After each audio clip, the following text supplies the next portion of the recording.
تھوڑا سا گھماؤ اس کو.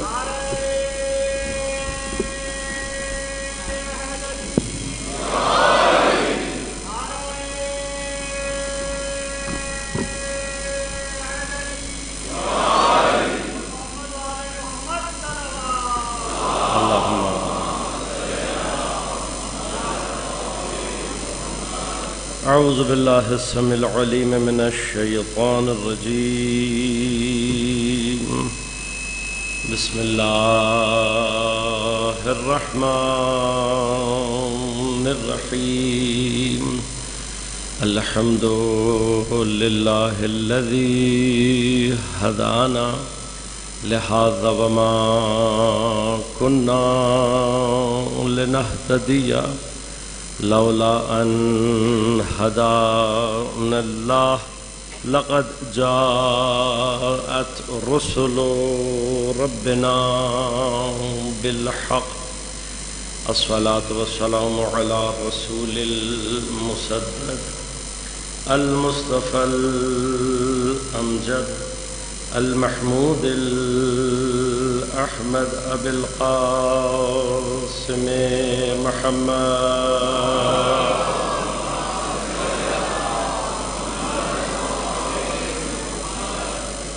والصلاة والسلام على أسد الله الغالب غالب على كل غالب علي بن أبي طالب.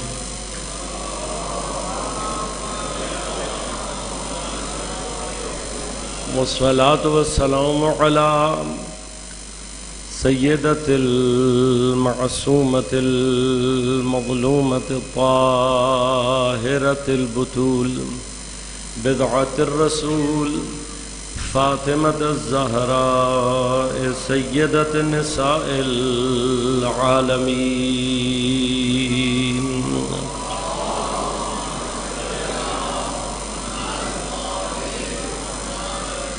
والصلاة والسلام على الحسن المجتبى والحسين المظلوم وأهل بيته الطيبين الطاهرين المعصومين المظلومين المنتجبين المنتخبين لا سيما بقية الله في الأراضين روحي وأرواح العالمين لتراب مقدمه الفداء. ولعنة الله على أعدائهم أجمعين. أما بعد قال الله تعالى في كتابه الكريم بسم الله الرحمن الرحيم.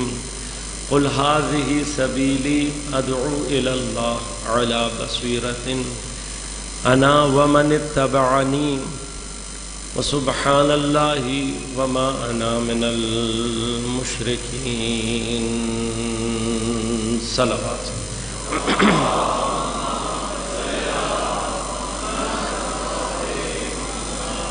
مومنین کرام، سامعین محترم، عزیزان گرام قدر، اس سال کے عاشورہ محرم میں عشر اولیٰ میں بصیرت عاشورائی کے عنوان سے ہماری گفتگو کا سلسلہ جاری ہے. موضوع پر گفتگو کے لیے سورہ مبارک ہے یوسف کی 108 نمبر آیت کو سرنامہ کلام کے طور پر انتخاب کیا اور آپ کی خدمت میں تقدیم کیا. آج کے لیے جو وقت کے اعتبار سے تھوڑی دیر ہوئی اس کے لیے میں معذرت چاہتا ہوں. البتہ میرا قصور نہیں تھا، لیکن اس کے باوجود بھی جو آپ بیٹھنے کی آپ کو زحمت ہوئی ہے، حق ہے آپ کا کہ میں آپ سے معذرت کروں، اور اس امید کے ساتھ کہ آپ کا یہ انتظار خدا کی بارگاہ میری خاطر نہیں ہے. آپ یہاں پر بیٹھے ہیں ذکر حضرت سید الشہداء کو سننے کی خاطر. مجھے نہیں پتا کہ ہمارے پڑھنے اور آپ کے سننے کا وہ ثواب ہوگا یا نہیں، لیکن یہ جو مرحلہ آپ نے خلوص کے ساتھ بیٹھ کر گزارا ہے، یہ یقیناً پروردگار عالم کے نزدیک باعث اجر و ثواب ہوگا. کہ خدا آپ سب کو اس کا بہترین اجر عنایت کرے. درود پڑھیے گا ایک مرتبہ محمد و آل محمد علیہ السلام.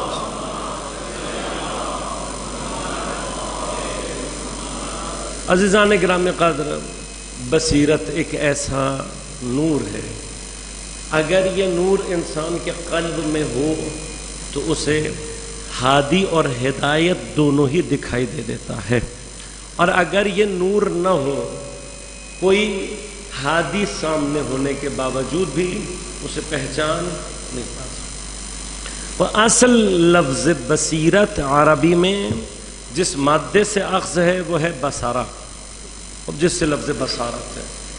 میں یہ مطلب اس سے پہلے بھی تکرار کر چکا ہوں، لیکن ایک خاص مقصد کو حاصل کرنے کے لیے دوبارہ تکرار کروں گا، خاص طور پر اپنے بچوں اور نوجوانوں کے لیے۔ ہمارے بزرگان متوجہ ہیں، بعض مطالب کا تکرار مفید فائدہ ہوتا ہے اس عنوان سے۔ عربی میں دیکھنے کے لیے بنیادی طور پر 4 مادے یعنی 4 لفظ استعمال ہوتے ہیں، 4 روٹ ورڈز ہیں: نظرہ، بصرہ، رعا اور شہدہ۔ اور میں زیادہ تفصیل میں نہیں جاؤں گا، میں بہت اجمالی سا ایک مطلب بیان کروں گا تاکہ آپ ایک مطلب کو کمپریہنڈ کر سکیں، اور میں اپنے مطلب کی ایک چیز آپ کی خدمت میں عرض کروں اور پھر گفتگو کو آگے بڑھاؤں۔ بالکل ایسے ہی جیسے آپ اگر انگلش میں سی، لک، واچ، ان کے درمیان میں فرق اگر محسوس کر سکتے ہیں اور آپ کو معلوم ہوگا، اسی طرح سے یعنی جیسے انگلش میں ہر جگہ آپ سی استعمال نہیں کر سکتے، ہر جگہ لک استعمال نہیں کر سکتے، ہر جگہ واچ استعمال نہیں کر سکتے، کیوں کہ ٹیکنیکل ڈفرنس ہے ان لفظوں کے درمیان میں۔ گرچہ سینونیمز ہیں لیکن سینونیمز عام طور پر ان کے درمیان میں مطلب کا ایک ہونا مشترک ضرور ہوتا ہے، لیکن ان کا ایک اسپیسیفک معنی ضرور ہوتا ہے جو ان کو دوسرے سے ڈفرنٹ کرتا ہے۔ مترادف کہتے ہیں اردو میں، سینونیمز انگلش میں، لیکن عربی زبان میں جو اس کی خوبصورت گفتگو ہے وہ یہ کہتے ہیں کہ کبھی بھی 2 لفظ 100% ایک دوسرے کے سینونیمز نہیں ہو سکتے۔ 2 مختلف لفظوں کا 100% ایک معنی عربی میں خاص طور پر نہیں ہو سکتا۔ کیوں؟ وہ کہتے ہیں اس لیے کہ دونوں میں سے کوئی ایک لفظ ورنہ اضافی ہوگا۔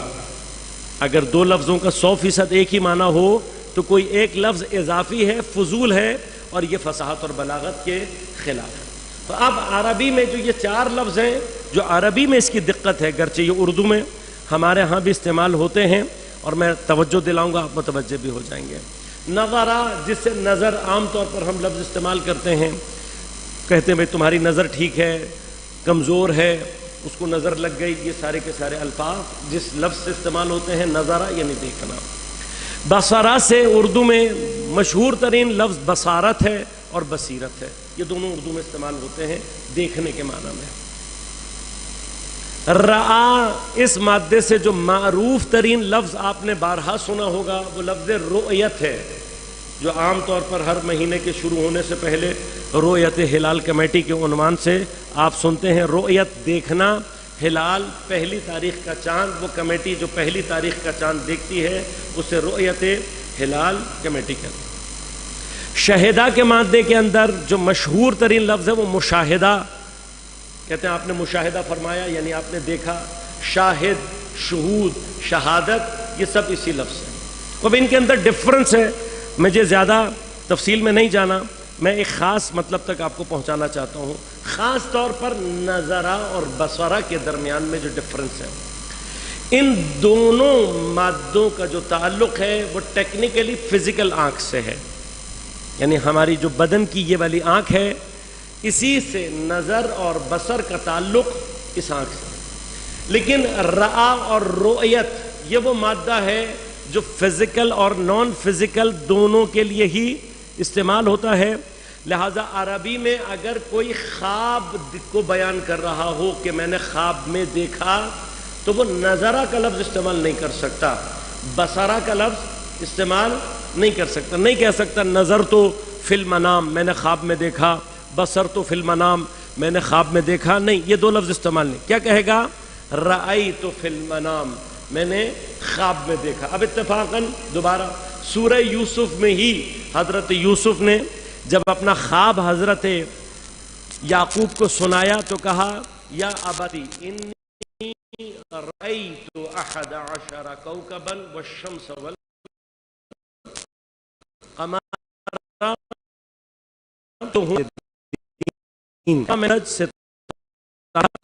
اب اگر ستاروں کو دیکھا تو قرآن نے کہیں نہیں کہا کہ انہوں نے یہ بات کہی ہو کہ میں نے خواب میں دیکھا.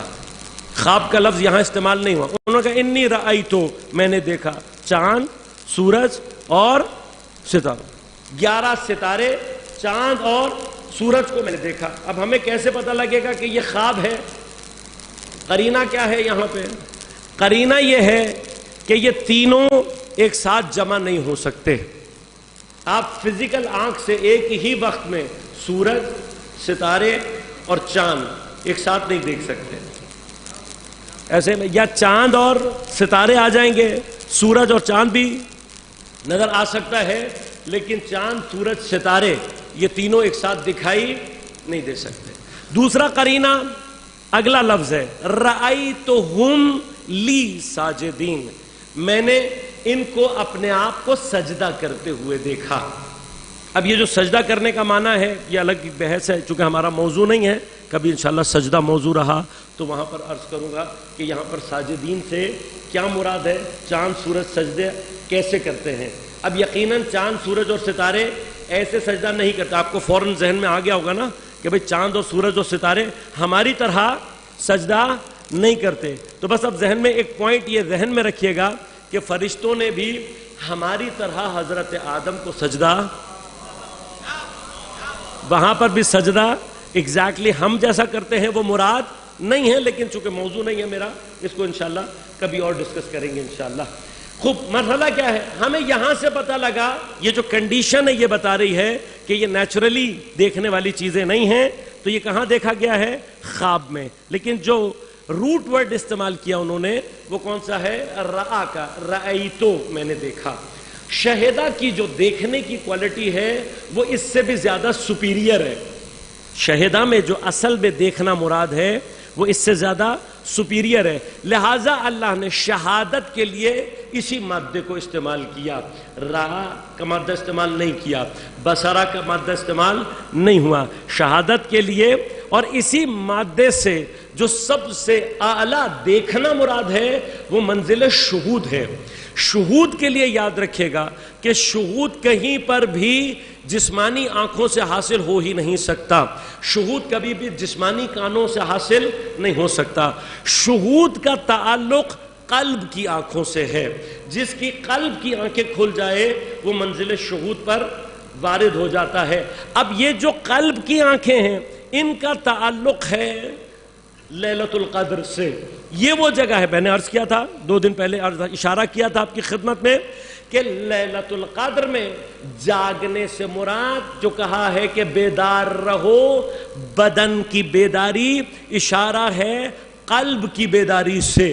اب جس کا قلب بیدار ہوگا، قلب کی بیداری کا معنی ہی اپنے زمانے کے امام سے ارتباط ہے. اس ارتباط، میرا قلب زندہ ہے یا نہیں، میرا قلب زندہ ہے یا نہیں، اس کی سب سے بڑی علامت، اس کا لٹمس ٹیسٹ سب سے بڑا کیا ہے؟ اس کا سب سے بڑی علامت یہ ہے کہ جس کے اندر اپنے زمانے کے امام کی طلب اور تڑپ پائی جاتی ہے،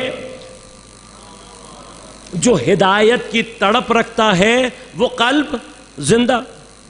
تڑپ، البتہ تڑپ کی بھی کیفیت ہے، کبھی شدید ہوتی ہے کبھی جان. دیکھیں، اگر بدن زندہ ہو، بدن کی زندگی کی علامتوں میں سے ایک علامت کیا ہے کہ وہ اپنے لیے غذا کو طلب کرتا ہے. یہ بدن کی زندگی کی علامتوں میں سے ایک علامت ہے. میں بارہا البتہ چونکہ ڈاکٹروں کی خدمت میں جسارتیں بہت کرتا ہوں تو میں پہلے ہی سے ڈاکٹروں سے معافی مانگ لیتا ہوں اس کیپشن کے ساتھ کہ اگر غلط کہہ رہا ہوں تو میری اصلاح ضرور کریں. سب سے زیادہ وائٹل سائن فار لائف، یعنی وہ کہ جس کے بعد طے ہو جاتا ہے کہ یہ مر گیا. بندہ خدا نخواستہ وینٹیلیٹر پہ پڑا ہوا ہے، آپ مصنوعی طور پہ آج اس کا دل بھی دھڑکا سکتے ہیں، مصنوعی طور پر اس کے سانس کو بھی جاری رکھ سکتے ہیں، لیکن واحد چیز جس کو آپ مصنوعی طور پر کنٹینیو نہیں رکھ سکتے وہ وینٹیلیٹر کی سب سے کم اہمیت چیز ہوتی ہے، لیکن زندگی کی علامت میں سب سے زیادہ مہم ہوتی ہے، وہ اس کے بازو میں لگی ہوئی ڈرپ. جس سے اس کو خوراک دے رہے ہوتے ہیں آپ. یہ ڈرپ بظاہر تو عام سی ہوتی ہے کیونکہ اس کا اتنا ہمیں وائٹل رول وہاں نہیں پتہ لگ رہا ہوتا. اس وقت تو یہ ہوتا ہے کہ بھائی دل دھڑکے سانس لے یہ دوبارہ زندہ ہو جائے. لیکن یہ مرا ہے یا نہیں یہ دل کا دھڑکنا عام طور پر طے نہیں کرتا, سانس کا آنا جانا طے نہیں کرتا. کوئی باڈی اگر غذا کو ایکسپٹ کرنا بند کر دے, آپ جتنا مرضی اس کا دل مصنوعی طور پہ دھڑکا دیں, جتنی اس کی سانس مصنوعی طور پر چلا دیں, اس بدن کو آپ دوبارہ زندہ نہیں کر سکتے, نہیں کر سکتے. کیوں؟ آخری جو سائن ہے حیات کا وہ کیا ہے؟ بدن اپنی حیات کے لیے غذا کو طلب, جب تک یہ طلب اس کے اندر ہے زندہ ہے. کیوں؟ اس لیے کہ نفس کا تعلق ہوتا ہے انسان کے بدن سے, اور یہ خدا کی واقعاً اس کی علم اور اس کی قدرت کے جو یعنی قرآن میں اعجازات ہیں ان میں سے ایک اعجاز یہ ہے کہ جب اللہ نے موت کا تذکرہ کیا تو یہ نہیں کہا کل روح ذائقۃ الموت, یہ نہیں کہا کل قلب ذائقۃ الموت, یہ نہیں کہا کل عقل ذائقۃ الموت, فرمایا کل نفس ذائقۃ الموت, ہر نفس نے موت کا ذائقہ چکھنا ہے. کیوں؟ نفس ہوتا ہے بنیادی طور پہ جو باڈی اور روح کے درمیان کنیکٹیوٹی کا کام دیتا ہے, اور اس نفس کی کنیکٹیوٹی کا سب سے جو بیسک کام ہے وہ باڈی کو زندہ رکھنا ہے. یہ اس کا سب سے پرائمری کام ہوتا ہے. نفس کا پرائمری ترین کام کیا ہے؟ باڈی کو زندہ رکھنا. کیوں؟ اس لیے کہ جب تک بدن زندہ رہتا ہے نفس ایکٹیو رہتا ہے, بدن مر جائے نفس ڈی ایکٹیو ہو جاتا ہے, ختم نہیں ہوتا, فنا نہیں ہوتا, صرف کیا ہو جاتا ہے؟ Deactive. اس ڈی ایکٹیو ہونے کو ہی قرآن نے تعبیر کیا ذائقۃ الموت سے, کہ نفس موت کا ذائقہ چکھتا ہے. یعنی کیا ہوتا ہے؟ بدن سے اس کی کنیکٹیوٹی ختم ہو جاتی ہے, فنا نہیں ہوتا, صرف ڈی ایکٹیو ہو جاتا ہے. اسی چیز کا نام ہے موت, جو ہمارے بدن پر طاری ہوتی ہے. روح باقی رہتی ہے, عقل باقی رہتی ہے, نفس انسان کا ڈی ایکٹیو ہو جاتا ہے. اب اس کو برزخ میں بدن ملے گا تو برزخ کی حیات شروع ہو جائے گی. پھر جب قیامت میں اس کو جسم اخروی ملے گا تو پھر وہاں پر اس کی وہ حیات ایکٹیو ہو جائے گی. وہ الگ سلسلے انشاءاللہ, اس کی تفصیل اپنی جگہ. لیکن بدن کو زندہ رکھنا یہ نفس کی ٹاپ لیول پرائرٹی ہے. لہذا اگر نفس کو کنٹرول کرنا ہے, اور یہ یاد رکھیے گا انشاءاللہ, میں اس باتیں چند ایک علم والی جو ہم نے پہلے سال اشرا پڑھا تھا فَاسْأَلُوا أَهْلَ الذِّكْرِ, وہاں پر میں نے کچھ مطلب بیان کیے تھے. آپ کو یاد ہو نہ یاد ہو, مجھے سب یاد ہے اچھی طرح. مومن صاحب نے کہا تھا تمہیں یاد ہو کہ نہ یاد ہو, ہمیں یاد ہے سب ذرا ذرا. میں یہاں پہ فرما رہا ہوں کہ تمہیں یاد ہو کہ یا نہ یاد ہو, مجھے سب یاد ہے اچھی طرح. تو وہاں میں نے ذکر کیا تھا کہ عقل اور نفس کے درمیان میں انورس ریلیشن شپ ہے. یعنی کیا؟ اگر نفس مضبوط ہوگا تو عقل ڈورمنٹ ہونا شروع ہو جاتی ہے, کمزور ہونا شروع ہو جاتی ہے. اگر عقل کو مضبوط کرنا ہے تو نفس کو کمزور کرنا پڑے گا, اور نفس کی جو ٹاپ لیول پرائورٹی ہے وہ غذا ہے. لہذا اگر آپ چاہتے ہیں کہ آپ کا نفس کنٹرول ہو تاکہ آپ کی عقل پوری طرح سے کام کرے, آپ کو اپنے کھانے کے حوالے سے مسائل کو حل کرنا پڑے گا. جس نے اپنے غذا پر کنٹرول پا لیا اس کے لیے تقویٰ کا راستہ خود بخود کھل جاتا ہے. یہی ایگزیکٹلی فلسفہ ہے روزے کا. لہذا فرمایا کتب علیکم الصیام, تمہارے اوپر روزے کو فرض کیا گیا, لعلکم تتقون, شاید کہ تم متقی ہو جاؤ. اب روزے کا تقویٰ سے کیا لنک ہے؟ روزہ آپ کو اپنے کھانے اور پینے پر کنٹرول کرنا سکھاتا ہے. اب جس کو رمضان میں یہ سمجھ میں آ جائے کہ میں تھوڑا کھا کر بھی زندہ رہ سکتا ہوں, جس کو یہ سمجھ میں آ گیا کہ میں تھوڑا کھا کر زندہ رہ سکتا ہوں, جیسے ہی وہ تھوڑا کھانا شروع کرتا ہے نفس کے قوت ضعیف ہوتے ہیں, عقل آٹومیٹیکلی اسٹرانگ ہونا شروع ہو جاتی ہے. یہاں تک بات کلیئر ہو گئی؟ ہو گئی. اب آئیں دشمن کی اسٹریٹجی پر. بصیرت کا موضوع ہے اس لیے میں بعض مقامات پر بعض چیزیں آپ کی طرف متوجہ کرتا چلا جاؤں گا. اس صدی میں دشمن کے اہم ترین کاموں میں سے جو ایک کام ہے کہ جس کے ذریعے سے وہ چاہتا ہے کہ لوگ تقویٰ کی طرف نہ جائیں, بصیرت ایجاد نہ ہو، عقل استعمال نہ کریں. کیوں؟ جتنا عقل ڈورمنٹ ہوگی، کمزور ہوگی، جہل کا لشکر اتنا مضبوط ہوتا چلا جائے گا. جہل کا لشکر یعنی شیطان کا لشکر. اگر آپ نے جہل کے لشکر کو شکست دینی ہے تو آپ کے عقل کے لشکر کو مضبوط کرنا ہوگا.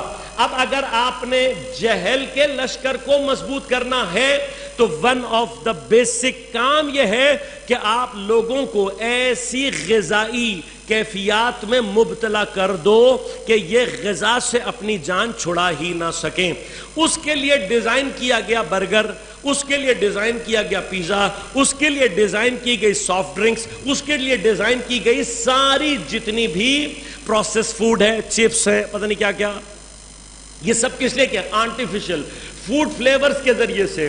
آپ میں میڈیکلی بھی بتا دیتا ہوں، جب آپ آرٹیفیشل پروسیس فوڈ کھاتے ہیں، پروسیس فوڈ کا سب سے پہلا امپیکٹ آپ کے اندر ڈوپامین، آپ کا ایک انزائم ہے جس کو یہ ایکٹیویٹ کرتا ہے.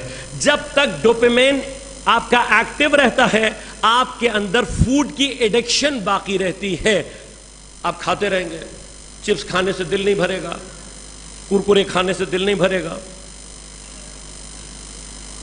پیزا ایسا لگتا ہے نہیں کھایا فوت ہو جائیں گے، برگر، کولڈ ڈرنک چھوڑی نہیں جاتی. ہاں، بچے کے ہاتھ سے کولڈ ڈرنک لے لو بالکل ویسے ہی ریئیکٹ کرتا ہے جیسے چرسی کے ہاتھ سے چرس لے لو.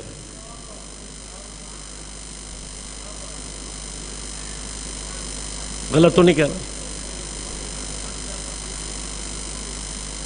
کیوں؟ اس لیے. اچھا، ڈوپامین کیسے کام کرتا ہے یہ بھی مثال سے سمجھا دیتا ہوں. ڈوپامین کیا ہے؟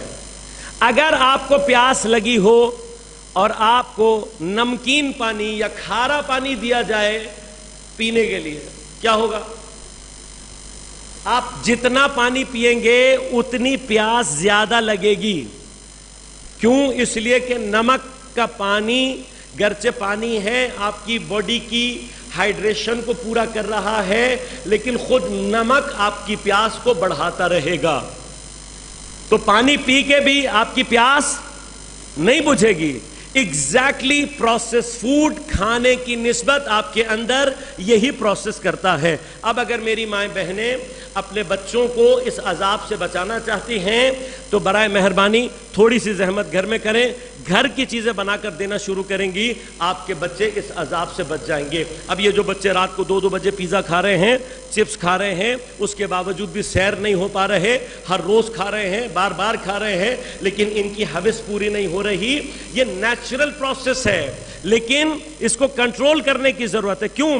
جب تک آپ کھائے جا رہے ہیں تب تک آپ کی عقل ڈورمنٹ ہے. اب جب آپ کی عقل ڈورمنٹ ہے تو شیطان کو آپ کے لیے کیپچر کرنا آسان ہے. اب میں عرض کرتا ہوں آپ سے کہ جب پیٹ بھر جاتا ہے تو کیا ہوتا ہے، یہ بھی عرض کروں گا، ابھی عرض کروں گا بات، لیکن سمجھ میں آ گئی، عقل اور نفس کا راستہ سمجھ میں آ گیا.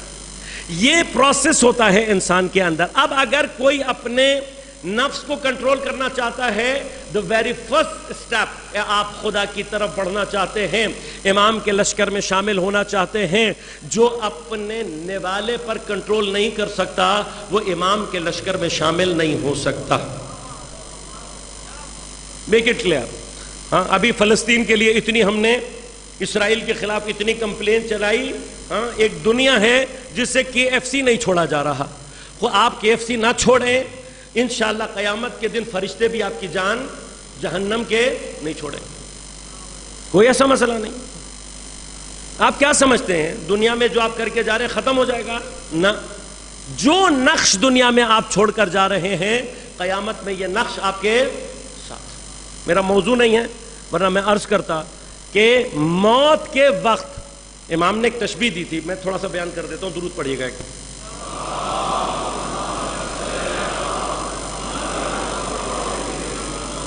روایت سنی بھی آپ نے کہ موت کے وقت بعض لوگوں کی روح ایسے قبض ہوگی جیسے امام نے فرمایا کہ ململ کا کپڑا اگر کسی خاردار جھاڑی پر ڈال کر کھینچو، ململ کا کپڑا خاردار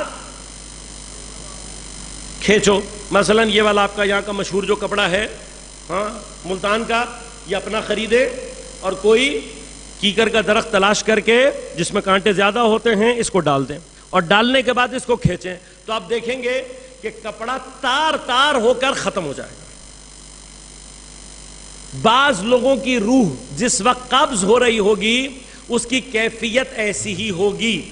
ساتھ ساتھ یہ سمجھ لینا کہ روح کپڑے سے بہت زیادہ لطیف ہے، اور جو کانٹے ہیں وہ کیکر کے کانٹوں سے زیادہ خطرناک ہیں۔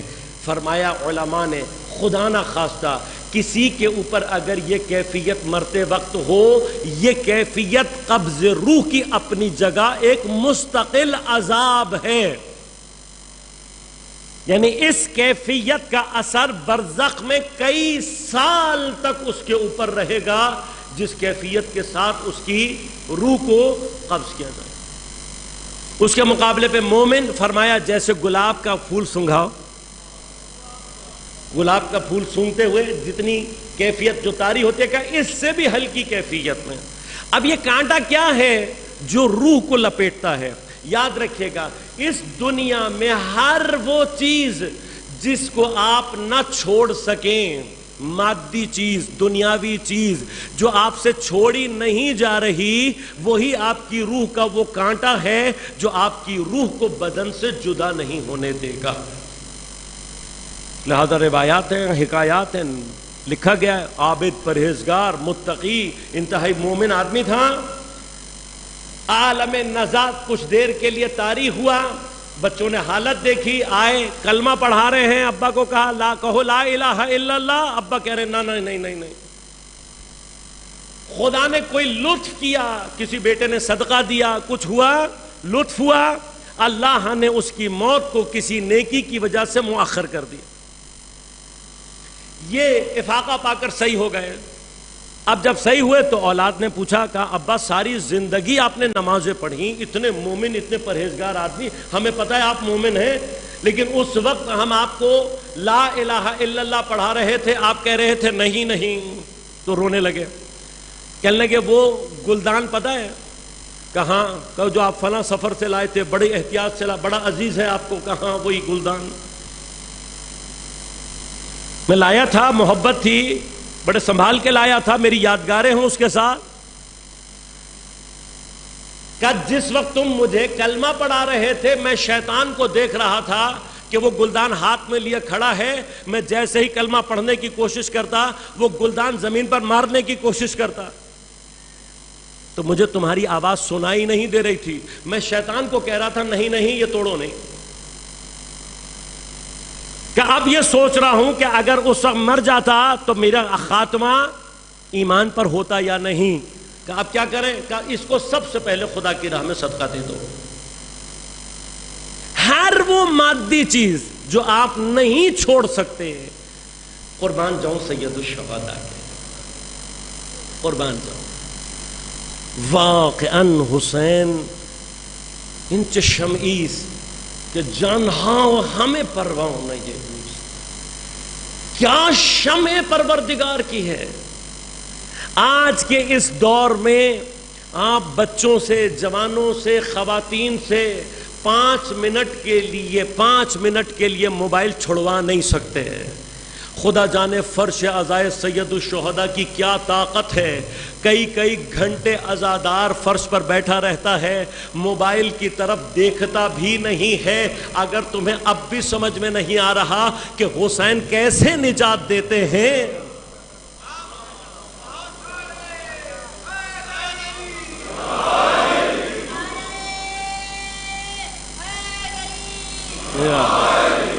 یہ امام کر کے دکھا رہے ہیں۔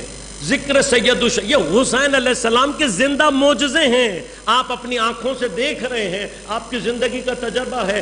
یعنی کیا، حسین علیہ السلام کے ذکر میں اگر اتنی طاقت ہے تو عشق حسین تمہیں کہاں پہنچا سکتا ہے؟ تو اس کو سمجھنا ہے، ہم نے اس کو سمجھنا ہے۔ یہ ذکر حسین کی قوت ہے جو آپ کو یہاں تک لائی ہے، لیکن اگر اس فرش سے کوئی حر بن کر نہیں اٹھ رہا تو پھر یا میرا قصور ہے یا آپ کا قصور ہے۔ تو میں اپنا قصور پورا کرنے کی کوشش کر رہا ہوں، آپ نے اپنے ذہن میں کی ذمہ داری ادا کرنی۔ اب غور کیجئے گا، بدن کی حیات کی علامت غذا، اب بدن جتنا سالم ہوتا ہے، جتنی تیزی سے گرو کر رہا ہوتا ہے، اس کی غذا اس کو اتنی ہی طلب ہوتی ہے. نیچرل ہے نا، نیچرل. یہ جو بچے ہیں ماشاءاللہ ہمارے جوان، ایک تو اب مشکل یہ ہو گئی ہے، پرانے زمانے میں کرکٹ کھیلتے تھے، فٹ بال کھیلتے تھے، پھر آ کے اماں کا دماغ کھاتے تھے، بھوک لگی ہے بھوک لگی ہے. آج کل امائیں موبائل چھین کے، لیپ ٹاپ چھین کے زبردستی بھیج رہی ہیں، بھائی جاؤ باہر. اب کھانا نہیں کھاتے، کیوں؟ فزیکل ایکٹیویٹی نہیں ہے تو بھوک بھی نہیں لگتی. فزیکل ایکٹیویٹی کریں گے تو بھوک لگے. ہمارے زمانے کے بزرگوں کو یاد ہوگا کہ کھانا باہر سے آئے ہیں فٹ بال کھیل کے، کرکٹ کھیل کے، اور گھر میں گھسے ہیں، اگر کھانے کو کچھ نہیں ملا تو کیا حالت ہوتی تھی؟ کھانے کو نہیں ملا تو کبھی فریج کا دروازہ کھول رہے، کبھی کچن کی الماریاں کھول رہے، کبھی اوپر کی کبھی نیچے کی. جہاں جہاں کھانے کا امکان ہو سکتا ہے، اماں نے یہاں رکھا ہوگا، وہاں رکھا ہوگا، یہاں کچھ مل جائے گا، پورا گھر چکر لگا رہے ہیں جب تک کچھ مل نہیں جاتا. یہ ہے کیوں؟ یہ وہ روح ہے، یہ وہ بدن ہے جو زندہ ہے، ترقی کر رہا ہے. ظاہر کس سے ہو رہا ہے؟ غذا کی طلب سے. اب جب غذا کی طلب کم ہو جاتی ہے تو چپ چاپ انتظار کرتا ہے، جب بھی بیگم نے کھانا لا کر دے دیا چپ چاپ کھا لیتا ہے. وہ گروئنگ ایج میں نہیں، وہ طلب نہیں رہی. اور زیادہ بیچارہ مریض ہو جائے، بوڑھا ہو جائے تو کیا ہوتا ہے؟ اور ایک وقت آتا ہے کہ بیمار ہو کے وہاں پہنچ جاتا ہے جہاں اس کو زبردستی ڈرپ لگا کے غذا دینی پڑتی ہے تاکہ یہ زندہ رہے. لیکن اگر کوئی مر جائے، دنیا کی کوئی غذا اسے زندہ نہیں. یہ ہے قصہ بدن کا. اب جیسے بدن کی حیات اپنے آپ کو ظہور دیتی ہے، اگر روح زندہ ہو، قلب زندہ ہو، روح کی غذا، قلب کی غذا علم اور حق ہے. اگر روح زندہ ہو، کس کو طلب کرتی ہے؟ علم کو طلب، حق کو طلب کرتی ہے. اب اگر روح جوان ہو، واقعاً ترقی کر رہی ہو، گرو کر رہی ہو، تو روح اسی طرح سے حق کو تلاش کرتی پھرتی ہے جیسے بھوکا بچہ کھانا تلاش کرتا پھرتا ہے. خود جاتی ہے پیچھے. حضرت ابوذر علیہ السلام ابھی حضرت ابوذر رضوان اللہ تعالی علیہ ابھی اسلام آیا نہیں ہے، لیکن ابوذر تلاش کرتے پھر رہے ہیں کہ خدا کہاں ہے. اسلام سے پہلے اللہ نے جس کے لیے توحید کے راستے کو کھولا ہے وہ جناب ابوذر. کیوں؟ ایک روح ہے جو تلاش کرتی پھر رہی ہے حق کو. لہذا جیسے ہی حضرت ابوذر پیغمبر کے پاس آئے، ابوذر نے نہ پیغمبر سے دلیل مانگی، نہ پیغمبر سے معجزہ طلب کیا، کوئی علامت نہیں. پیغمبر سے پیغام حق سنا اور فوراً قبول کیا. کیوں؟ اس لیے کہ یہ وہ روح تھی جو پیغام حق اور علم کے لیے تڑپ رہی تھی. امام حسین کے معجزات میں سے ایک معجزہ یہ فرش عزا اور مجلس حضرت سید الشہداء ہے. حسین علیہ السلام صرف بدن کی غذا نہیں، حتیٰ روح کی غذا فراہم کرنے کے لیے یہ مجالس میرے اور آپ کے حوالے کر گئے ہیں. اب یہ فرش عزا چونکہ علم اور حق کو پہنچاتا ہے، لہذا جتنی زندہ روحیں ہیں وہ خود بخود مجالس تلاش کرتی پھر رہی ہوتی ہیں کہ کہاں فرش عزائے سید الشہداء ملے گا اور کہاں سے ہماری روحوں کو غذا ملے گی.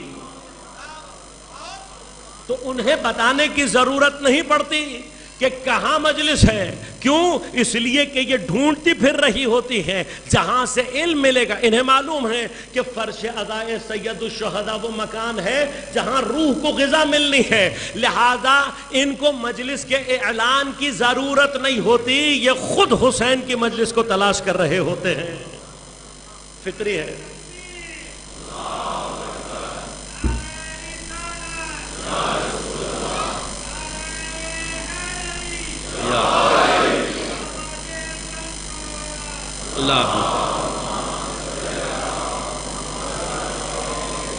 اب کچھ روحیں جو یا سیر ہو چکی ہوتی ہیں یا سینئر ہو چکی ہوتی ہیں، ان کے اندر تلاش تھوڑی سی کم ہو جائے. جو بیمار ہو جائیں ان کی اور کم ہو جاتی, اور کچھ بیچارے ڈیتھ بیڈ پر ہوتے ہیں. اب جن کو ڈیتھ بیڈ پہنچ جاتے ہیں, ان کو زندہ رکھنا ہے, ان کے اندر صلاحیت نہیں ہوتی, ان کی روح غذا کو خود طلب نہیں کر رہی ہوتی, ان کی عقل میں وہ طاقت اور قدرت نہیں ہوتی. وہاں پر جو ڈیتھ بیڈ پر زبردستی غذا پہنچانی ہے اس کا نام ہے معجزہ.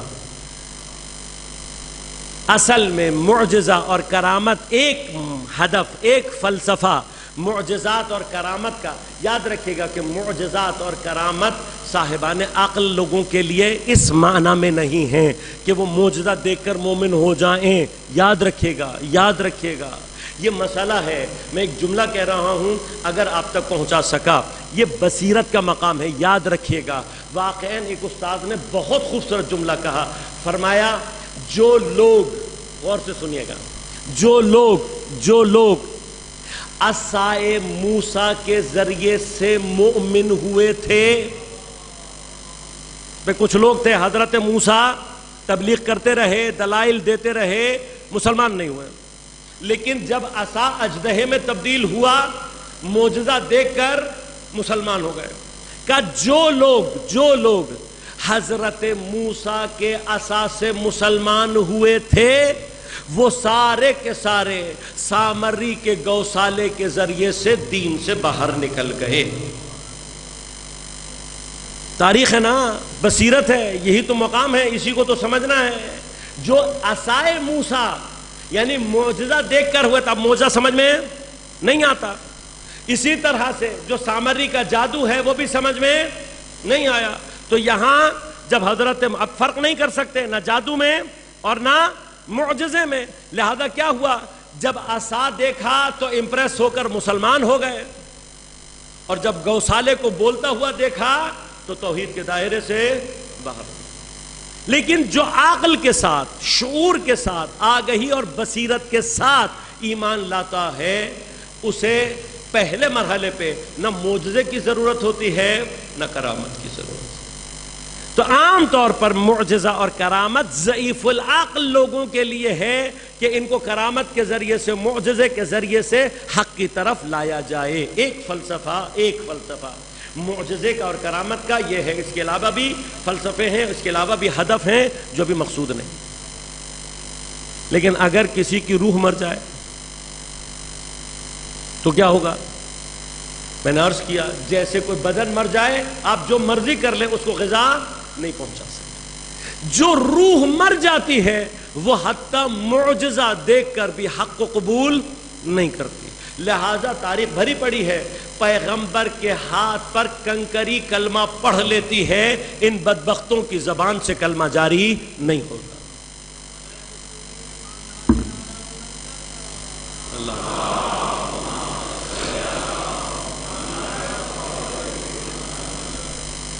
اگر روح مر جائے تو روح کو نہیں.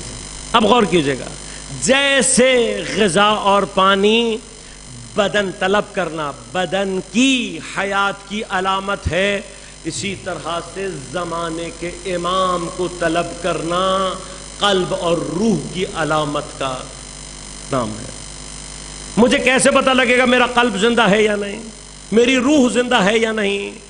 جب تک آپ کو پیاس لگ رہی ہے بدن زندہ ہے. پیاس لگنا بند ہو جائے, اگر مرے نہیں بھی ہیں تو کب مر جائیں پتہ نہیں لگے گا. پیاس کا کام کیا ہے؟ آپ کے باڈی کو ڈی ہائیڈریٹ نہیں ہونے دیتی. جب ڈی ہائیڈریٹ نہیں ہوتی باڈی تو آپ زندہ. ہماری باڈی کا 70% پانی ہے. اگر انسان کو پیاس لگنا بند ہو جائے کب مر جائے گا اسے پتہ بھی نہیں چلے گا. اور اگر انسان میں امام کی طلب بند ہو جائے اس کا ایمان کب مر جائے گا اسے پتہ بھی نہیں. خب مجلس امام حسین کا کام صرف ہمیں یہاں تک بلانا نہیں ہے. اصل مجلس حسین وہ ہے کہ جس پر بیٹھ کر جانے والا زمانے کے حسین کی تڑپ لے کر جائے. اصل کام یہ ہے مجلس آسا کا. یہ حسینی لشکر ہے, یہ حسینی تربیت گاہ ہے. مجلس کا اصل، میری مجلس واقعاً میں نے مجلس کی ہے یا نہیں، اس کی علامت ہی یہ ہے، اگر مجلس سن کر میرے دل میں امام کی تڑپ پیدا ہو رہی ہے تو اس کا مطلب ہے میں نے مجلس سنی ہے، میں نے مجلس پڑھی ہے۔ لیکن اگر میری مجلس کا اثر یہ نہیں ہو رہا تو میں کس کو خوش کر رہا ہوں، کس کے لیے کر رہا ہوں، مجھے نہیں پتا۔ لہذا عزیزان من، یہاں اب ہمیں بصیرت، یہ مرحلہ بصیرت، تو پس دوبارہ آتا ہوں اس طرف کہ بصرہ کا مادہ اور نظر کا مادہ، بصرہ اور نظرہ ان دونوں کا تعلق فزیکل آنکھ سے۔ فرق کیا ہے؟ فرق یہ ہے کہ نظرہ دیکھنے کی قوت کا نام ہے بس، خاص طور پہ کسی چیز کو دیکھنے کا نام نہیں ہے، لیکن بصرہ خاص طور پر کسی چیز کو دیکھنے کا نام ہے۔ لہذا یاد رکھیے گا کہ بصرہ کے مادے میں ارادہ شامل ہے، اختیار شامل ہے۔ بصرہ کے مادے کے اندر بیداری اور قصد شامل ہے، یعنی انسان اگر بیدار نہ ہو، آپ مثلا کوئی بیچارہ سو رہا ہے، آپ نے آنکھ کھول دی اس کی، تو عین ممکن ہے کہ اس کی آنکھ کے پردے پہ کوئی تصویر بن رہی ہو لیکن وہ دیکھ نہیں رہا، کیونکہ بصرہ کا تعلق کس سے ہے؟ ارادے سے، بیداری سے۔ بیدار ہوگا تو دیکھ۔ اب بیداری بعض اوقات آپ کے اندر سب سے پہلے ہوشیاری لے کر آتی، انٹیلیجنس لے کر آتی، اس کو ہم نے سمجھنا۔ میں کل انشاءاللہ اس کی تفصیل بیان کروں گا، صرف آج ایک مقام عرض کروں گا۔ 5 اصحاب امام حسین کے ایسے ہیں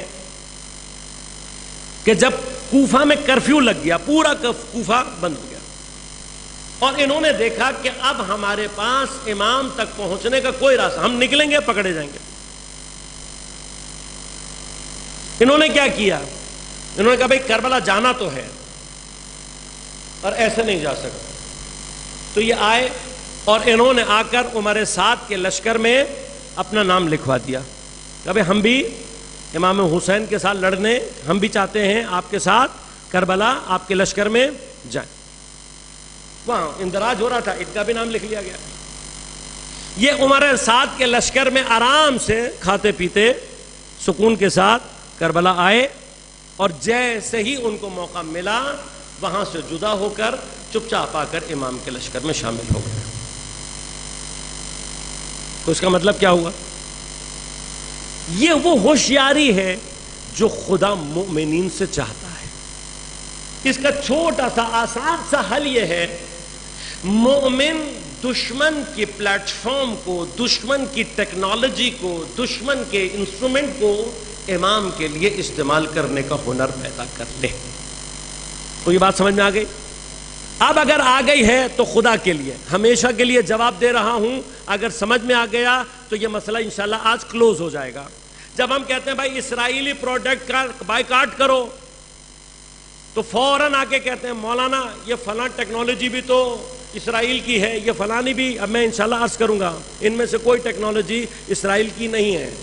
اس کی وجہ یہ ہے کہ اسرائیلی، یہ اب یاد رکھیے گا، زائنسٹ جتنے بھی ہیں، یہ چونکہ مینیپولیشن اور ایکسپلائٹیشن کرنا جانتے ہیں، لہٰذا اللہ نے ان کی عقلوں سے برکت اٹھا لی ہے۔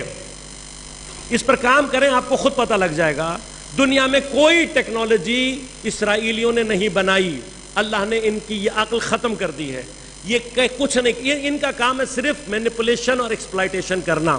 یہ کرتے کیا ہیں؟ یہ ہمارے ہاں لوگوں کو پیسے دیتے ہیں، بھائی ڈاکٹروں کو مار دو، ان کے انجینئروں کو مار دو، ان کے ساتھ یہ کر دو، ان کے ساتھ وہ کر دو، نتیجہ کیا نکلے گا؟ میرا بچہ ڈاکٹر یہاں بنے گا، سرو کرنے کے لیے امریکہ چلا جائے گا، کمپیوٹر سائنسز یہاں پڑھے گا، کام کرنے کے لیے امریکہ چلا جائے گا، انجینئر یہاں بنے گا، خدمت کرنے کینیڈا چلا جائے گا۔ کتنا آسان کام ہے نا؟ بغیر محنت کے 4 وطن فروشوں کو پیسے دو، ان کا کام ہے یہ۔ لہذا میں نے پہلے دن درمیان میں کہا تھا نا، ڈیوائڈ اینڈ رول کی پالیسی کس کی ہے؟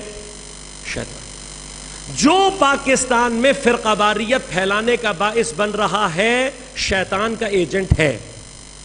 ختم ہو گئی۔ اسی لیے امام خمینی نے کیا کہا تھا کہ جو بھی شیعہ سنی تفریق کی بات کرتا ہے، نہ شیعہ ہے نہ سنی ہے، استعمار کا ایجنٹ ہے۔ یا اگر آپ کو ہونے میں آج بھی سمجھ میں نہیں آیا، ابھی جو کراچی میں ہو رہا ہے اور دوسری جگہوں پر ہو رہا ہے، ہر سال جو محرم میں ہوتا ہے، نہ شیعہ کرتے ہیں نہ سنی. یہ بہت چھوٹی سی تعداد ہے جس کے سامنے استعماری پیسوں کی ہڈیاں پھینکتے ہیں اور یہ دم ہلاتے ہوئے اپنی ملت میں تفرقہ اور دہشت گردی ایجاد کرتے ہیں تاکہ استعمار کی خدمت کر سکیں. لہذا کوئی ٹیکنالوجی، یہ تھرڈ ورلڈ کنٹری کا برین ہے جس کو اپنے لیے استعمال کرتے ہیں اور اپنے نام سے چیزوں کو، برانڈز کو دنیا میں پہنچا دیتے. پہلی بات تو یہ. دوسری بات، اگر احیاناً ان کی کوئی چیز ہو بھی تو مومن کی ہوشیاری کیا ہے کہ وہ دشمن کی اسٹریٹجی کو، ان کی ٹیکنالوجی کو، ان کے ایکوپمنٹس کو استعمال کرتا ہے امام کی خدمت کے لیے. دین یہ ہوشیاری. لیکن KFC نہ کھانے کا تمہیں کوئی ثواب ملے گا، نہ کھانے کا کوئی نقصان ہوگا. کوکو کولا پینے کا تمہیں کوئی فائدہ نہیں، نقصان ہی نقصان ہے. کوکو کولا چھوڑنے سے تمہارا کوئی نقصان نہیں ہوگا. اتنا فرق اگر کسی کو سمجھ میں نہیں آتا اور آج وہ اپنے آپ کو حسینی کہہ رہا ہے تو اسے خود سوچنا چاہیے کہ یہ میری بصیرت کا لیول مجھے زمانے کے امام تک پہنچا سکتا ہے یا نہیں. عزیزان من یاد رکھیے گا، امام حسین نے کربلا میں ایک چیز اور، جسے کربلا کے اندر امام خط کھینچ کر چلے گئے، وہ خط یہ ہے کہ کربلا شعور اور آگہی اور اختیار اور ارادے کا نام ہے. لہذا امام نے لوگوں کے اوپر سے اپنی بیعت کو اٹھا لیا. کہ میں جو بیعت تم سے کی تھی میں اپنی بیعت اٹھا رہا ہوں. بیعت اٹھانے کا معنی کیا ہے؟ امام بیعت اٹھا لیں تب بھی، اگر بیعت نہ کریں تب بھی امام مفترض الطاعہ ہیں. امام حکم دے دے، امام کو ٹیکنیکلی بیعت کی ضرورت نہیں ہے، لیکن بیعت بعض مراحل پر تاکید کے لیے ہوتی ہے. امام مفترض الطاعہ ہے. یہ بیعت جو آپ دعائے عہد میں ہر روز کرتے ہیں، یہ ہمیں اور آپ کو یاد دلانے کے لیے ہے کہ ہمارا امام کے ساتھ کوئی عہد و پیمان ہے جو ہماری گردن پر ہے، جس کا جواب ہم نے دینا ہے. یہ یاد دلانے کی ضرورت. امام نے کیا کہا؟ امام نے کہا میں اپنی بیعت بیعت اٹھانے کا مطلب کیا ہے؟ آزاد ہو تم. اگر بیعت کی وجہ سے تم سمجھتے ہو کہ تم نے مجھ سے چونکہ بیعت کی تھی میں بیعت اٹھا رہا ہوں، جاؤ. نہیں گئے. امام نے کیا کہا؟ امام نے کہا اچھا خود امام مانتے ہو مجھے، امام ہوں میں تم سے کہہ رہا ہوں چلے جاؤ، میں تمہیں جنت کی ضمانت دیتا ہوں، چلے جاؤ. امام نے کہا اچھا تمہیں اگر اس بات کا خوف ہے کہ لوگ تمہیں کہیں گے کہ امام حسین کو چھوڑ کر آ گئے، تانوں کا خوف ہے، تو میرے بچوں میں سے ایک ایک کا ہاتھ پکڑو اور میرے بچوں کو اپنے ساتھ لے جاؤ، تاکہ تمہارے پاس یہ بہانہ ہو کہ بھائی میں خود نہیں آیا تھا، امام حسین کے بچوں کو پہنچانے کی. بشارت بھی دے رہے ہیں جنت کی کہ تم نے جو یہاں تک میرا ساتھ دے دیا، میں جنت کا مالک، میں جنت کا شہزادہ، تمہیں یہاں تک آنے کے لیے بھی جنت کی بشارت. کچھ چیز چھوڑی امام نے، کوئی بہانہ، جنت بھی مل رہی ہے، بہانہ بھی دے رہے ہیں، بیعت بھی اٹھا لی، حکم بھی دے رہے ہیں. اب یہاں کیا چاہیے؟ بصیرت. اب جو بے بصیر ہوگا وہ کیا کہے گا؟ وہ کہے گا بھائی امام نے تو کہا ہے. لیکن جس کے پاس بصیرت ہوگی اسے یہ بات پتا ہوگی اگر آج چلا گیا تو تاریخ سے ختم ہو جاؤں گا، اور اگر آج کھڑا رہا ہمیشہ کے لیے حسین کے ساتھ زندہ و تابندہ ہو جاؤں گا. عزیزان من اس کو سمجھنا ہے. ہمارا ظہور سے پہلے امتحان ایسے ہونا ہے، ایسی سچویشن آنی ہے. اس بصیرت کے لیے مجھے اور آپ کو آمادہ ہونا ہے. اختیار اور ارادہ، کوئی بھی بغیر ارادے اور اختیار کے. لیکن ایک تو ایسا ہے نا کہ جو 6 مہینے کا ہے، جو شاید اپنی مرضی سے رن کی طرف جانے کی صلاحیت نہیں رکھتا، 6 مہینے کا ہے، سب سمجھ میں آ جاتے ہیں، سب کا ارادہ، سب کا اختیار، سب کا شعور سمجھ آتا ہے۔ اس 6 مہینے کے بچے کا کیا شعور ہے؟ بس جناب علی اصغر مجھے اور آپ کو یہ سمجھا رہے ہیں کہ اگر تم زمانے کے حسین کے سپاہی ہو جاؤ، 6 مہینے میں تمہارا شعور عباس کے شعور جیسا ہو جاتا ہے۔ کیوں کہہ رہا ہوں یہ جملہ؟ اس لیے کہ کربلا کے 2 باب الحوائج ہیں، کربلا میں 2 باب الحوائج، ایک جناب حضرت عباس علیہ السلام اور دوسرے جناب حضرت علی اصغر علیہ السلام۔ یہ لقب کی برابری کچھ تو سمجھا رہی ہے نا۔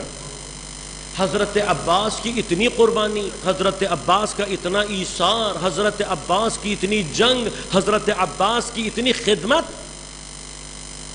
اور کوئی اتنے ناز رکھتا ہے کہ میدان میں بھی حسین کے ہاتھوں پر سوار ہو کر آیا ہے۔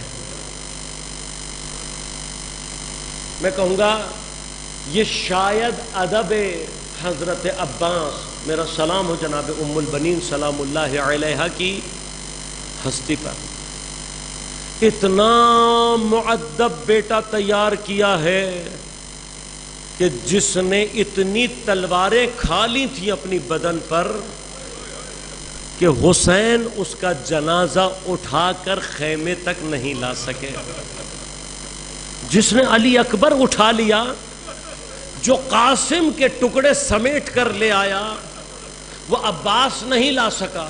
لیکن میرا دل یہ کہتا ہے شاید عباس کو گوارا نہ تھا کہ حسین میرا جنازہ اٹھانے کی زحمت کرے۔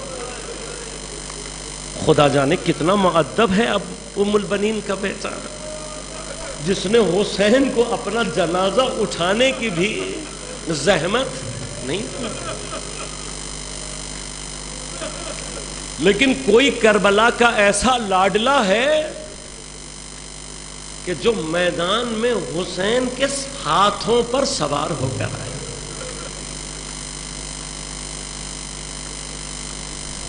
علی اصغر کا صبر سمجھنا چاہتے ہو؟ میرے استاد نے ایک دفعہ فرمایا کہ کیوں امام حسین نے اپنے انصار کو مقدم کیا ہے، پہلے ان کو شہادت کی اجازت دی، اپنے بچوں کو، اپنے بھائیوں کو روک کے رکھا، حالانکہ اصول یہ ہوتا ہے کہ انسان اپنے بچوں کو پہلے بھیجے۔ امام نے مقدم کیوں کیا؟ کہا اس کی شاید ایک وجہ یہ ہے کہ کربلا میں تلوار کے امتحان سے زیادہ سخت پیاس کا امتحان تھا، اور امام حسین نہیں چاہتے تھے کہ میرے اصحاب زیادہ دیر پیاسے رہیں۔ حسین بچوں کی پیاس تو برداشت کر سکتا ہے، اصحاب کے لیے نہیں چاہتے تھے۔ فرمایا جلدی شہید ہوں گے، جلدی کوثر تک پہنچ جائیں گے، اپنے بچوں کو روکا ہے۔ تو میں نے اس دن بیٹھ کر یہ سوچا، میں نے کہا اگر واقعاً ایسا ہے تو جو جتنے آخر میں گیا ہے پیاس کے میدان میں، اس کا صبر حسین کی نسبت سب سے بلند تھا۔ اب جو میں نے تاریخ کربلا میں دیکھا تو مجھے کوئی عباس کے بعد بھی نظر آیا۔ ارے جو عباس کے بعد تک اپنی پیاس کا امتحان دے رہا ہے وہ کوئی اور نہیں، حسین کا 6 مہینے کا علی اصغر ہے۔ ارے سپاہی اصغر ہے لیکن اس کا صبر اکبر ہے۔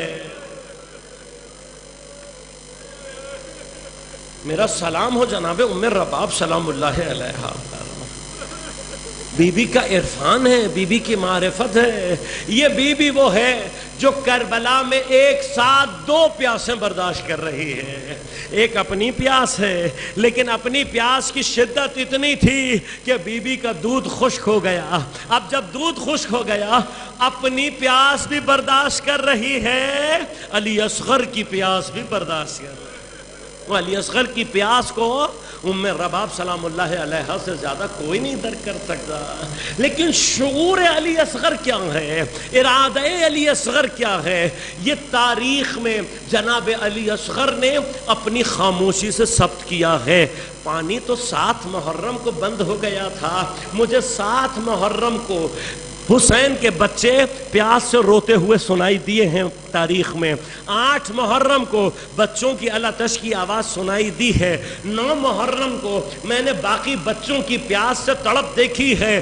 10 محرم کو میں نے حسین کے بچوں کو پیاس کی شدت سے خشک مشکیزیں پیٹ پہ رکھے ہوئے دیکھا ہے، زمین پر اپنے رخسار رکھ کر لیٹے ہوئے دیکھا ہے.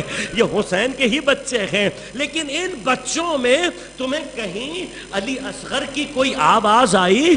کبھی تم نے مت پڑھا کہ علی اصغر 8 محرم کو رویا ہو؟ کبھی تم نے سنا کہ علی اصغر 9 محرم کو رویا ہو؟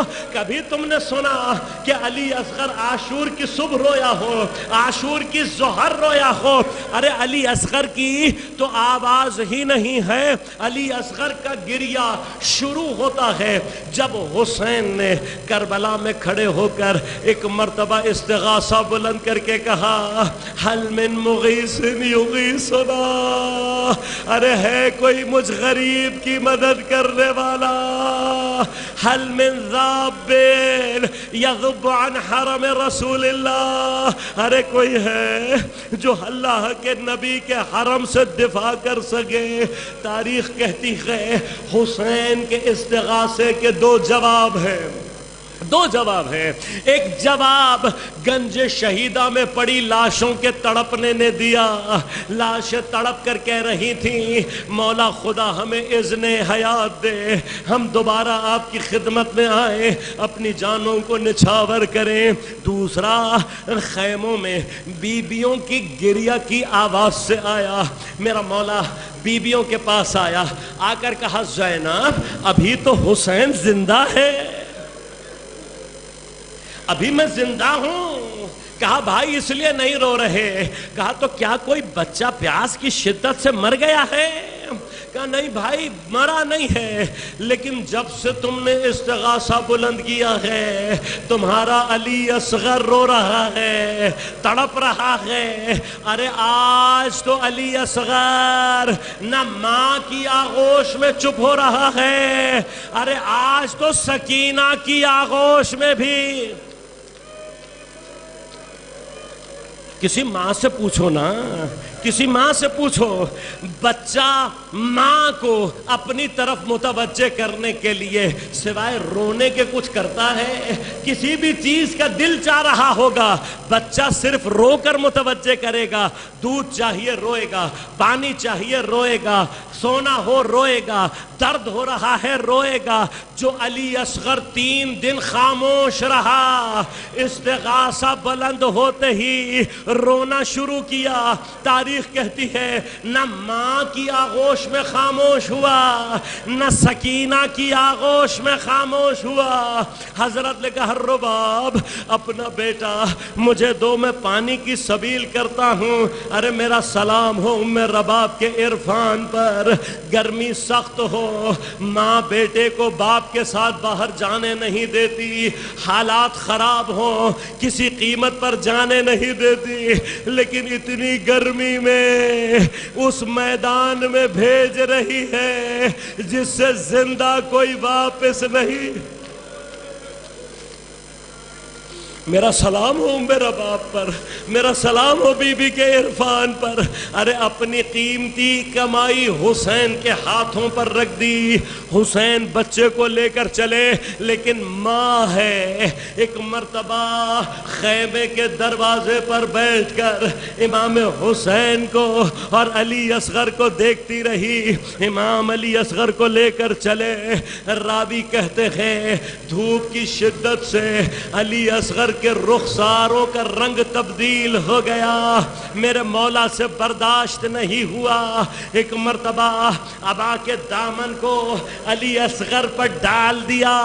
ارے میرے بچے کو دھوپ نہ لگے، میرے بچے کو دھوپ نہ لگے۔ میں کہوں گا مولا ابھی دھوپ سے بچا رہے ہو، کس دل کے ساتھ جلتی ہوئی ریتی پر اپنا علی اصغر لٹاؤ گے؟ بس عزیزو، حسین جب نزدیک ہوئے، کسی ملعون نے کہا شاید حسین قرآن لا رہے ہیں، قرآن کے بہانے پانی طلب کریں گے۔ یہ سننا تھا۔ حضرت نے ابا کے دامن کو ہٹایا۔ آغوش میں 6 مہینے کا بچہ تھا۔ ایک مرتبہ مخاطب کہہ کر کیا کہ اے قوم ظالم، تمہاری جنگ مجھ سے ہے۔ اس 6 مہینے نے تو تمہارا کچھ قصور نہیں کیا۔ اس کی ماں کا دودھ خشک ہو گیا ہے۔ یہ پیاس کی شدت سے دم توڑنے والا ہے، دم توڑنے والا ہے۔ بس 2 گھونٹ پانی اسے پلا دو۔ یہ سننا تھا۔ کسی ملعون نے کہا شاید حسین بچے کے بہانے خود پانی پینا چاہتے ہیں۔ بس عزیزو، یہاں اتمام حجت کی منزل تھی۔ جس حسین سے اپنا علی اصغر دھوپ میں نہیں رکھا جا رہا تھا، میرے مولا نے جلتی ہوئی ریت پر علی اصغر کو رکھا۔ چند قدم پیچھے ہٹے، وہاں علی اصغر نے اپنی سوکھی زبان اپنے سوکھے ہونٹوں پر پھرانا شروع کی۔ یہ وہ منظر تھا جسے دیکھ کر پورا لشکر رونا شروع ہوا۔ ارے ملعون شمر نے اس شقی ترین آدمی حرملہ کو ایک مرتبہ آواز دے کر کہا اقطع کلام الحسین۔ ارے یہ ملعون اپنے کمان میں تیرے سے شعبہ جوڑ کر لایا۔ میں کہوں گا ملعون جس تیر کا وزن علی اصغر کے وزن سے زیادہ ہے، جو تیر بڑے حیوانوں کو شکار کرنے کے لیے، ارے اتنا ننھا سا بچہ اتنا بڑا تیر، یہ ملعون تیر لے کر چلا۔ جب امام حسین نے دیکھا کوئی میرے بچے کو پانی نہیں پلائے گا، ایک مرتبہ علی اصغر کو آغوش میں لیا۔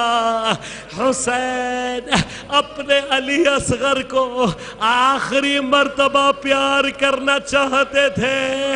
ابھی حسین کا چہرہ علی اصغر کے چہرے کے نزدیک آیا تھا۔ حسین کی آغوش میں قیامت گزر گئی۔ مجھے نہیں پتا زیارت ناہیہ میں میرے امام نے لکھا میرا سلام ہو اس دودھ پیتے بچے پر جو باپ کی گود میں ایک کان سے دوسرے کان تک ذبح ہو گیا۔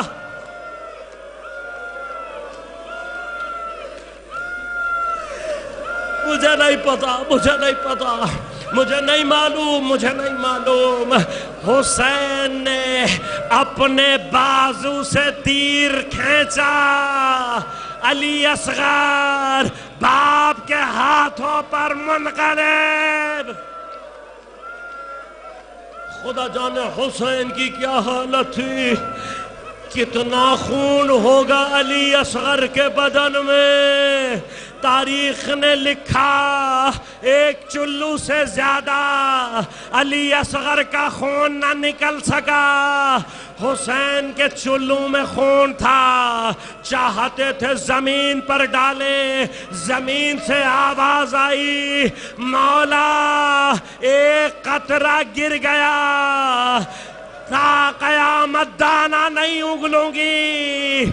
تاریخ کہتی ہے حسین نے خون آسمان کی طرف پھینکا، کوئی قطرہ زمین پر نہ آیا۔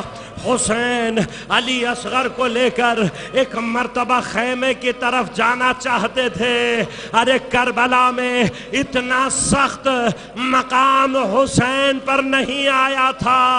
7 مرتبہ حسین آگے بڑھے، 7 مرتبہ پیچھے آئے، زبان پر الفاظ ہیں اِنَّا لِلَّهِ وَإِنَّا إِلَيْهِ راجعون، رضاً بقضائه وتسلیما لأمره۔